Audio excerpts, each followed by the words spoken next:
इतर पण अनेक निवेदनं आज दिलेली आहेत. तिथं लाडक्या बहिणी बसल्यात. मला त्यांना सांगायचंय, कधी कधी आमच्याबद्दल गैरसमज विरोधक पसरवतात. लाडकी बहीण आम्ही दर महिन्याला तुम्हाला 1,500 रुपये देतो.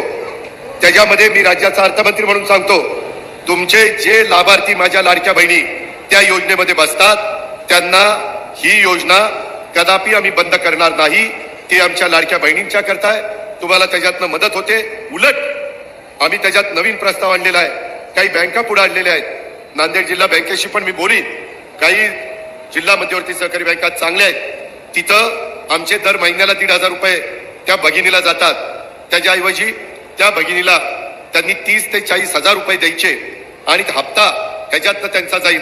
40-50 हजार रुपयाचं भांडवल जर तिला झालं तर त्याच्यातनं ती माझी बहीण काही ना काही स्वतःचा व्यवसाय करू शकेल आणि त्याच्यातनं स्वतःचं कुटुंब ती उभं करू शकेल.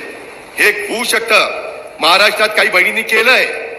मला माझ्या नांदेडच्या, मला माझ्या चव्हाणवाडीच्या परिसरातल्या बहिणींना सांगायचंय, तुम्ही पण त्या गोष्टीचा विचार करा. मी माझ्या सगळ्या कार्यकर्त्यांना, आमदारांना, माझ्या आमदारांना, पदाधिकाऱ्यांना, माझ्या महिला भगिनींना पण सांगणार आहे की ती कशी योजना आहे.